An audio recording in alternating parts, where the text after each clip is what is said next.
Enarok membayangkan betapa senangnya Bangu Samparan dan Umang kalau mereka mengerti bahwa dirinya sudah menjadi prajurit abdi dalam Tumapel.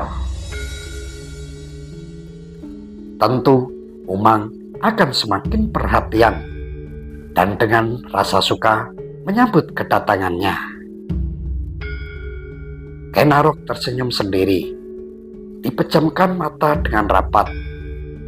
Tiba-tiba bayangan Ken Umang yang tersenyum penuh sukaria itu menjadi samar. Semakin samar hingga akhirnya lenyap sama sekali. Enarok tergagap, ingin rasanya menggapai bayangan Ken Umang untuk dibawa ke alam mimpi. Sia-sia. Berkali-kali Enarok sengaja memejamkan mata dengan harapan bayangan Umang hadir kembali. Namun tak jua berhasil. Justru kini yang nampak adalah wajah Ken Dedes dengan tatap mata sayunya, dengan alis mata yang nanggal sepisan, dengan bulu mata yang damar kanginan. Sepertinya lamunan tersebut mengulang waktu kepada peristiwa yang terjadi siang tadi. Saat itu pandangan Ken Dedes seolah menembus hati Enarok, menghujam sangat dalam, menggetarkan rongga dada. Betapa dahsyat aura yang dimiliki oleh Ken Dedes.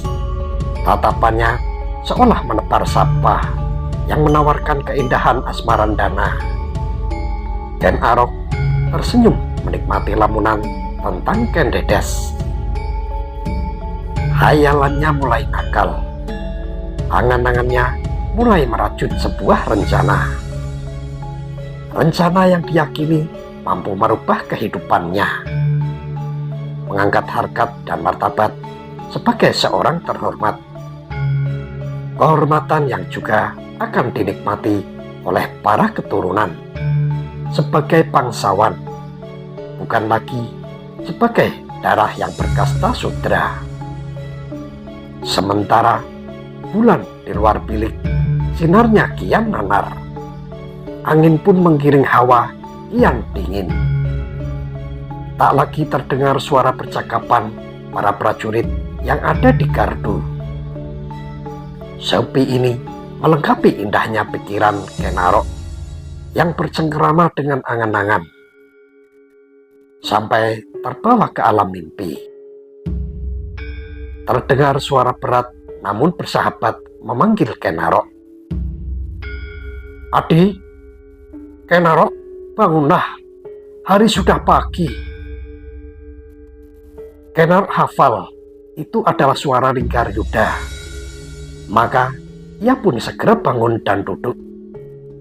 Diusap-usapkan kedua telapak tangan lalu ditempelkan di matanya. "Ah, iya Kakang. Maaf, aku agak terlelap tidur dan terlambat bangun." "Tak apa, Enarok. Sekarang bersihkan badanmu. Sebentar lagi semua prajurit berkumpul di halaman pendopo." "Iya, Kakang Linggar." Enarok segera berdiri dan berjalan ke Pakiwan. "Duduklah, Adi. Kita bicara sejenak sambil minum wedang panas." Linggar Yuda membuka percakapan dengan Enarok. Ketika Enarok selesai membersihkan badan di Pakiwan, mereka berdua lalu terlihat berbincang dengan serius. "Begini, Di, nanti setelah Gusti Akuwu aniti pirsa kesiagaan prajurit, panjenenganipun segera tindak menuju Kutaraja Kediri, netepi kewajiban sowan di Paseban Agung. Seba ing ngarsa Gusti Prabu Kertajaya. Saya beserta sekelompok prajurit abdi dalem akan mengawal beliau, tapi tidak termasuk Adi." "Kenapa saya, Kakang?" Enarok menyela.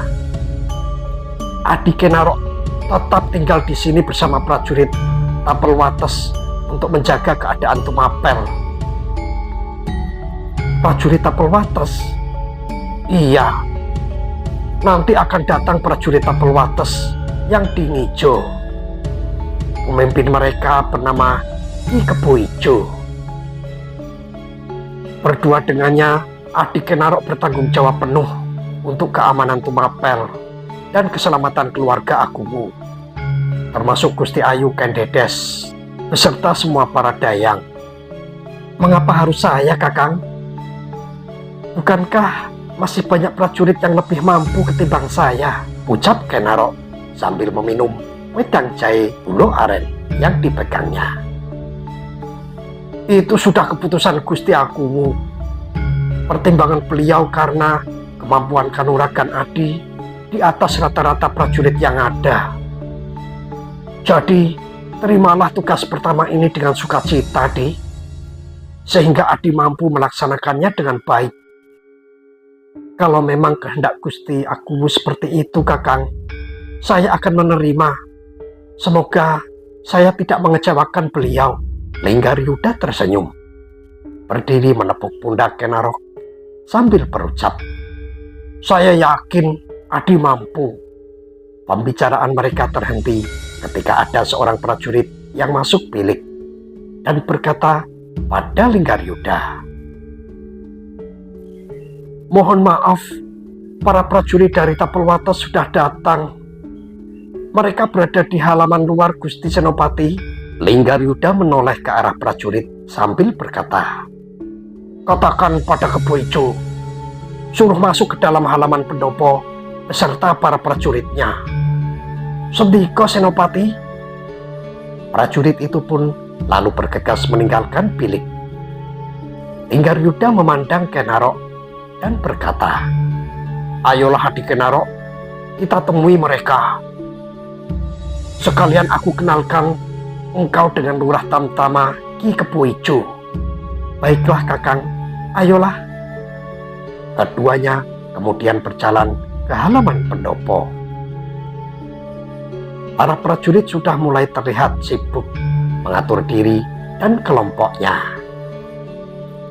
Dari jauh tampak Kebo Ijo melambaikan tangan kepada Linggaryuda. Kedua prawira abdi dalam, yaitu Linggaryuda dan Kenarok, mendekatinya lalu berjabat tangan dengan akrab. Welah, Adi Mas Linggar kelihatan kian gagah.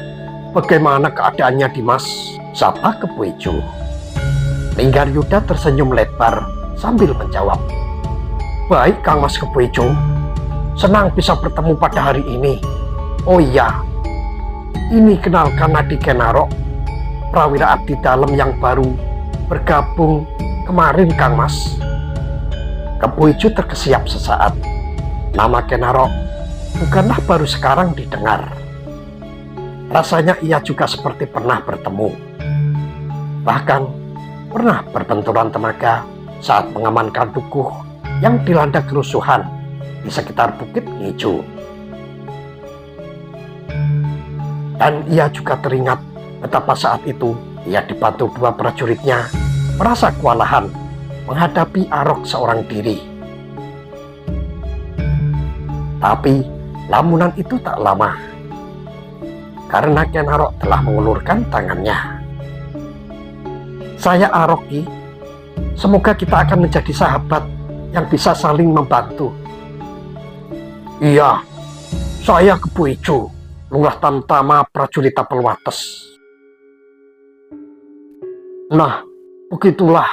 Sekarang Kakang Ijo dan juga Adi Kenarok berdirilah di depan prajurit masing-masing. Rupanya Gusti Aguwu sudah berkenan memeriksa gelar prajurit. Benar saja, dari dalam sasana sari pendopo telah berjalan dengan gagahnya Aguwu Tunggul Ametung yang didampingi oleh Kendedes dan para selir yang mengikuti di belakangnya. Lalu para dayang kaputren. Semua wajah prajurit tertunduk. Matahari mulai meninggi dan sinarnya sudah mulai menyengat kulit. Aguwu Tunggul Ametung berdiri menatap para prajurit yang berbaris membungkuk memberi hormat kepadanya. Kemudian berkata penuh wibawa, "Berdirilah kalian, sembah hormat kalian aku terima." Serentak para prajurit-prajurit itu bergerak berdiri tegak. Yang bersenjata tombak berdiri dengan tangan kanan memegang tombak, sedang tangan kirinya memegang perisai. Barisan prajurit ini berdiri di sebelah kiri.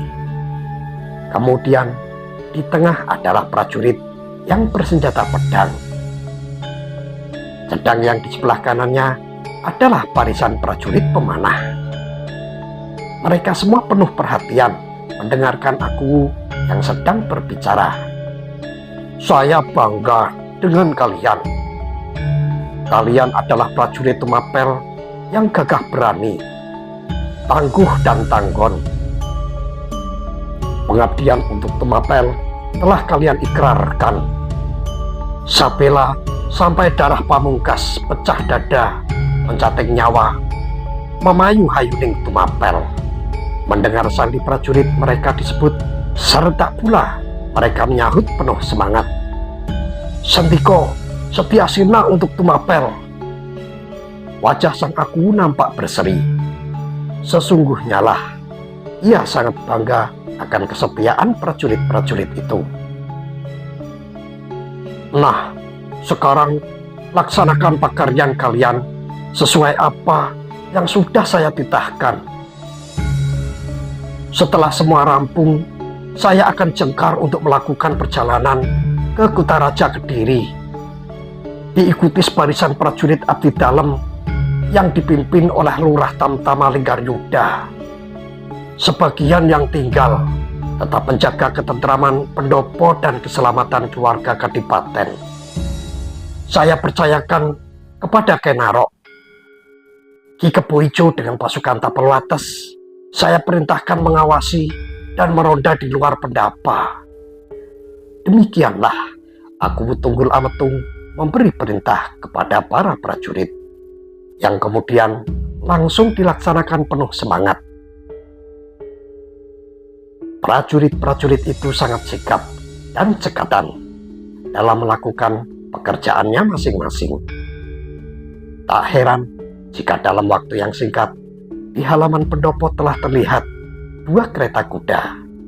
1 kereta untuk aku, sementara yang 1 untuk perbekalan selama menempuh perjalanan menuju Kediri. Selain itu, terdapat pula beberapa goni yang berisi hasil bumi dan buah untuk dipersembahkan kepada Raja Kediri sebagai upeti. Bukti kesetiaan Tumapel terhadap Raja Kertajaya. Begitulah, ketika semua telah selesai dipersiapkan, maka rombongan aku Tunggul Ametung meninggalkan Tumapel. Linggaryuda yang menunggang kuda berada di depan. Lalu beberapa prajurit. Kereta kuda aku diapit oleh 2 tentama berkuda. Dan di belakangnya berjalan para prajurit di sisi kanan kiri kereta yang mengangkut perbekalan. Rombongan itu tidaklah menyertakan prajurit dalam jumlah besar, akan tetapi cukup untuk menghalau bila ada segerombolan perampok yang hendak membegal mereka. "Kenapa Bopoloh Gawe tidak ikut serta sampai Kediri dan bertemu dengan Kakang Prabu?" tanya Tunggul Ametung memulai percakapan dengan Empu Loh Gawe. "Tidak, Nangger. Sekarang ini hubungan anak Mas Dandang Gendis Kertajaya dengan para Brahmana sedang tidak baik. Bopo khawatir bila Bopo ikut serta sowan akan menimbulkan kesalahpahaman." Tunggul Ametung mengangguk-anggukkan kepala. Ia mengerti kalau saat ini para Brahmana bersikap kurang suka terhadap perilaku Prabu Kertajaya yang meminta semua Brahmana untuk memuja dirinya, sama dengan dewa-dewa pujaan yang lain. Tunggul Ametung berkata lirih, "Saya juga menganggap bahwa sikap Kakang Kertajaya kurang bijak dalam menghormati para Brahmana, Bopo. Jadi mohon maaf ya, Nak Ger. Bopo hanya bisa menghantar sampai di perbatasan tlatah Kediri. Tidak apa-apa, saya maklum dengan sikap Bopo. Perjalanan sudah keluar dari kota Raja Tumapel. Seiring sang Bagaskara yang juga mulai condong di sebelah barat, rombongan prajurit itu kini memasuki hutan kecil di selatan Tumapel. Angin alas berhembus sepoi menyegarkan tubuh. Rindangnya pepohonan melindungi dari sengatan panas matahari. Salah satu tamtama memajukan laju kudanya mendekati Linggaryuda. Tampak mereka bercakap sambil tetap di atas kuda masing-masing. Tapi tak lama, prajurit tamtama yang bernama Wirateja itu pun kembali ke posisi awal, mensejajarkan kudanya di belakang kereta Akumu. Lalu berkata kepada temannya sesama tamtama yang berkuda di sisi kiri barisan, "Adi Palguna, kata Ki Linggaryuda, setelah kita keluar dari hutan ini dan melewati Bulak Pancang, kita akan istirahat di desa terdekat. Kita bisa melepas lelah di pendopo desa. Jadi tidak perlu mendirikan tenda.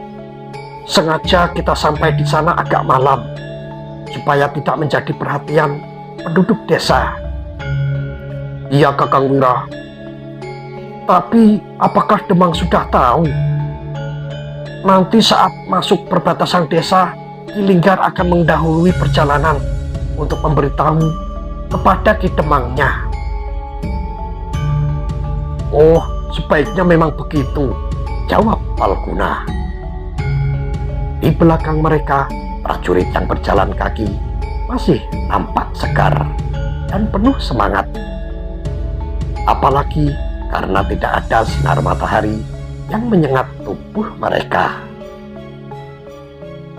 Matahari yang mulai condong di sebelah barat, sinarnya telah tertutup oleh rimbunnya pohon-pohon hutan. Sementara itu, keadaan menjelang senja di kota Raja Tumapel. Sinar matahari masih leluasa menyentuh bumi hingga menimbulkan rasa gerah. Angin pun seperti enggan bertiup untuk memberikan kesejukan. Ken Arok sedang duduk bersila bersama beberapa prajurit di gardu gerbang pendopo. Tampak pula Ki Kebo Ijo ada di antara mereka. Rupanya tak ada hal yang serius yang mereka perbincangkan. Hal ini terlihat dari suara tawa lepas ketika mereka setiap kali berkata-kata. Namun canda tawa mereka serentak terhenti ketika seorang Dayang Kaputren datang menghampiri mereka dan langsung berkata, "Gusti Putri Kendedes berkeinginan untuk lalumpang di Sendang Watu Gede.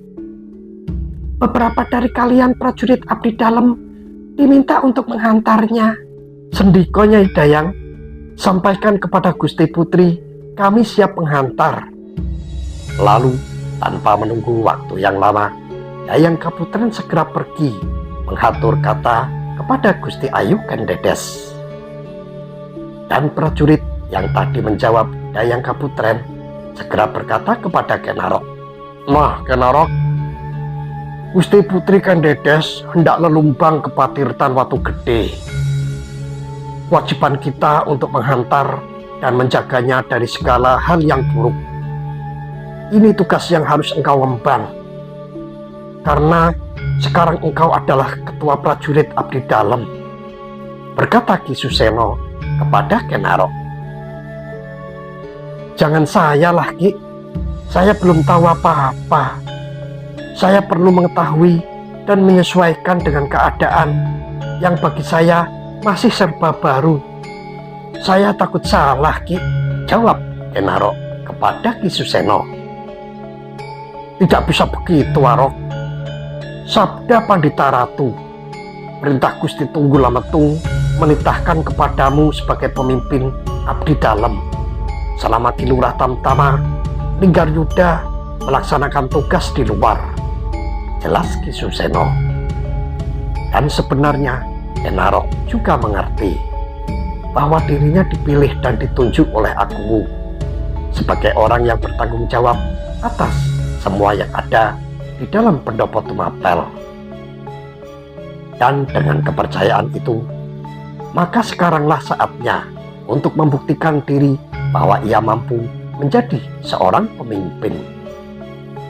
Karenanya, kemudian ia berkata kepada Ki Suseno, "Baiklah Ki, sekarang pilih beberapa prajurit untuk bersama menjaga Gusti Putri Kendedes yang hendak lelumpang ke Patirtan. Siapkan 8 prajurit bersenjata dan 6 prajurit pengusung tandu Gusti Ayu. Saya akan memimpin rombongan kecil ini," kata Kenarok tegas. Ki Suseno terkejut bercampur heran melihat perubahan yang sedemikian atas sikap Kenarok. Tiba-tiba saja Arok bisa berbicara tegas, dan di dalam suara itu tersurat kewibawaan yang sangat besar. Wibawa seorang pemimpin. "Baiklah Ki Lurah, perintah dilaksanakan." Demikian jawab Ki Suseno yang entah sadar atau tidak telah memanggil Kenarok dengan sebutan berbeda. Ki Lurah, Lurahing Tamtomo, sebuah pangkat prawira dalam lingkup prajurit pilihan, prajurit abdi dalam. "Cepatlah Ki, jika semua sudah siap, pergilah ke Dayang Kaputren. Katakan untuk segera berangkat selagi hari belum terlalu sore." Sendiko Ki Lurah. Bergegas meninggalkan gardu, Ki Suseno segera melakukan perintah Kenarok. Rombongan kecil keluar dari gerbang pendopo Tumapel. Sekelompok prajurit tampak mengawal sebuah tandu yang di dalamnya ada garwo Akuwu Tumapel, yaitu Gusti Ayu Kendedes.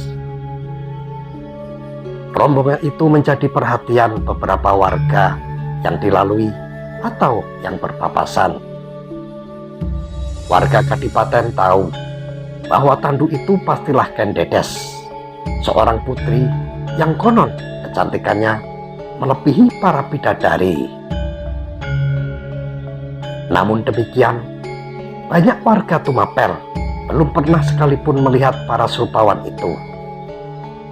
Sebab ada aturan dari Akuwu yang melarang para kawulanya untuk memandang permaisuri dengan sengaja. Kenarok berjalan di paling depan. Langkahnya menggambarkan keteguhan tekad yang sangat kuat. Pandangannya tak sekalipun diarahkan ke kanan atau kiri. Perhatian hanya ke depan. Penuh kewaspadaan, ia tak ingin ada kelalaian dalam tugas pertamanya sebagai prajurit abdi dalam. Apalagi dengan pangkat Lurah Tamtama. Kenarok yakin bahwa apapun yang dilakukan saat ini akan menjadi atur kepada Akuwu sebagai laporan yang menjadi pertimbangan tentang patut atau tidaknya seorang prajurit berpangkat Lurah Tamtama. Dan memang benar, keyakinan Kenarok terbukti. Ada sepasang mata tak lepas memperhatikannya semenjak keluar dari gerbang pendopo Kadipaten.